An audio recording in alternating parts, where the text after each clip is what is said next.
দেখা গৈছে ইতিমধ্যে মুখ্যমন্ত্ৰী ডক্টৰ হিমন্ত বিশ্ব শৰ্মাই যোৱাকালি এটা কৈছে যে আপুনি তেখেতক ধন্যবাদ জনাইছিল। ধন্যবাদৰ প্ৰতিক্ৰিয়া হিচাপে তেওঁ কৈছে যে 10 ছেপ্টেম্বৰ তেওঁ ধন্যবাদটো তেওঁ অসমৰ ৰাইজক জনাব। যিহেতু পাকিস্তান সম্পৰ্কে তেওঁ ইতিমধ্যেও কথা কৈ আছে। এই সন্দৰ্ভত আপুনি কি ক'ব? মোক ক'বলগীয়া মই আজিও যোৱাকালিও ধন্যবাদ জ্ঞাপন কৰিছোঁ, আজিও ধন্যবাদ জ্ঞাপন কৰিছোঁ। এতিয়া তেওঁহে 10 ছেপ্টেম্বৰলৈকে মৌন ব্ৰত ল'বলৈ বিচাৰে। আমাৰ একো চিন্তা নাই, আমি আমাৰ তেখেতৰ প্ৰতি শ্ৰদ্ধা। 4গৰাকীৰ ভিতৰত আপোনাৰ 3গৰাকী বিদেশী বুলি কৈছে। আপোনাৰ পৰিয়ালৰ মানে মুখ্যমন্ত্ৰী মহোদয়ৰ পৰা যেতিয়া আমি নৈতিকতাৰ কথাবোৰ শুনো অলপ হাঁহি লাগে। মানে মুখ্যমন্ত্ৰী হিমন্ত বিশ্ব শৰ্মা ডাঙৰীয়া অসমৰ জনসাধাৰণক নৈতিকতাৰ পাঠ পঢ়াব। মানে তেওঁৰ ইতিহাস সকলোৱে জানে, সেইকাৰণে নৈতিকতাৰ চাৰ্টিফিকেট আমাক মুখ্যমন্ত্ৰী হিমন্ত বিশ্ব শৰ্মা ডাঙৰীয়াৰ পৰা মোকো নহয়, কোনো অসমীয়া মানুহজনকে নালাগে। গৌৰৱ গগৈৰ ভয়ত এতিয়া তস্ত্ৰমান। এতিয়া ৰাইজৰ অন্তৰৰ পৰাটো আৰু আপোনাৰ পোষ্টাৰ ফালিব নোৱাৰে। গছত লগাই থকা পোষ্টাৰখন ফালিছে। এই কথাবিলাক অন্যায় হৈছে, অন্যায় ৰাজত্ব চলিছে। এই অন্যায় ৰাজত্বৰ বিৰুদ্ধেই ৰাইজে ন্যায় বিচাৰি গৌৰৱ গগৈ ডাঙৰীয়াৰ মুখত দেখিছে শান্তি। আৰু সেইকাৰণেই আজি আপোনালোকে ৰাইজে স্বতঃস্ফূৰ্তভাৱে বৰষুণ নেওচি ৰাতি 2টা বজালৈকে আজি ৰাইজ ওলাই আহিছে। গৌৰৱ গগৈক দেখি আজি তেওঁ ভয়ত তস্ত্ৰমান, আৰু সেইকাৰণে এতিয়া পোষ্টাৰ ফালিছে। ৰাইজৰ অন্তৰৰ পৰাটো পোষ্টাৰটো ফালিবলৈ নোৱাৰে নহয়। আজি গৌৰৱ গগৈৰ মুখখনত ৰাইজে শান্তি দেখিছে, ৰাইজ ওলাই আহিছে। ৰাতি 2টা বজালৈকে মই ৰাজনৈতিক দীঘলীয়া এটা জীৱনত ৰাতি 2টা বজালৈকে সকলো জাতি জনগোষ্ঠীৰ মানুহ এনেকৈ স্বতঃস্ফূৰ্তভাৱে ওলাই অহাটো আমি দেখা নাই। আজি ৰাইজৰ অন্তৰত আজি গৌৰৱ গগৈ ডাঙৰীয়া সোমাই পৰিছে, কংগ্ৰেছ সোমাই পৰিছে। আৰু হিমন্ত বিশ্ব শৰ্মাই এতিয়া বাহিৰৰ পোষ্টাৰখন ফালিব পাৰে, ৰাইজৰ অন্তৰৰ পোষ্টাৰখন ফালিব নোৱাৰে।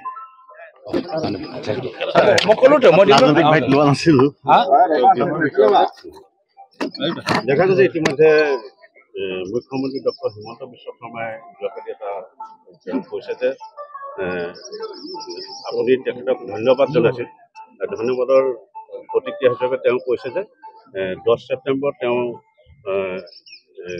ধন্যবাদটো তেওঁ অসমৰ ৰাইজক জনাব। যিহেতু পাকিস্তান সম্পৰ্কে তেওঁ ইতিমধ্যেও কথা কৈ আছে। এই সন্দৰ্ভত আপুনি কি ক'ব? মোক ক'বলগীয়া মই আজিও যোৱাকালিও ধন্যবাদ জ্ঞাপন কৰিছোঁ, আজিও ধন্যবাদ জ্ঞাপন কৰিছোঁ। এতিয়া তেওঁহে 10 ছেপ্টেম্বৰলৈকে মৌন ব্ৰত ল'বলৈ বিচাৰে। আমাৰ একো চিন্তা নাই, আমি আমাৰ তেখেতৰ প্ৰতি শ্ৰদ্ধা। 4গৰাকীৰ ভিতৰত আপোনাৰ 3গৰাকী বিদেশী বুলি কৈছে। আপোনাৰ পৰিয়ালৰ মানে মুখ্যমন্ত্ৰী মহোদয়ৰ পৰা যেতিয়া আমি নৈতিকতাৰ কথাবোৰ শুনো অলপ হাঁহি লাগে। মানে মুখ্যমন্ত্ৰী হিমন্ত বিশ্ব শৰ্মা ডাঙৰীয়া অসমৰ জনসাধাৰণক নৈতিকতাৰ পাঠ পঢ়াব। মানে তেওঁৰ ইতিহাস সকলোৱে জানে, সেইকাৰণে নৈতিকতাৰ চাৰ্টিফিকেট আমাক মুখ্যমন্ত্ৰী হিমন্ত বিশ্ব শৰ্মা ডাঙৰীয়াৰ পৰা মোকো নহয়, কোনো অসমীয়া মানুহজনকে নালাগে। গৌৰৱ গগৈৰ ভয়ত এতিয়া তস্ত্ৰমান। এতিয়া ৰাইজৰ অন্তৰৰ পৰাটো আৰু আপোনাৰ পোষ্টাৰ ফালিব নোৱাৰে।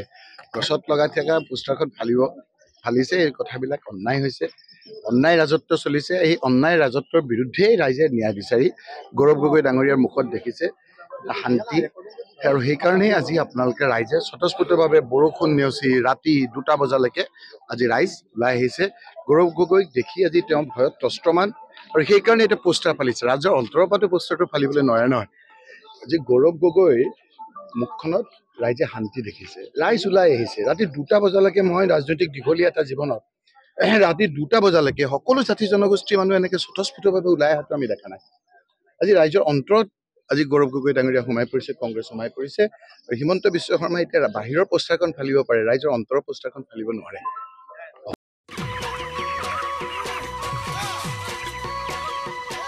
অতি কম দিনতেই একোটা এনেকুৱা হৈ যায়। মই যে বিয়মৰ দানা খুৱাওঁ, আপোনালোকেও বিয়মৰ দানা খুৱাওক আৰু কম দিনতেই অধিক মুনাফা লাভ কৰক।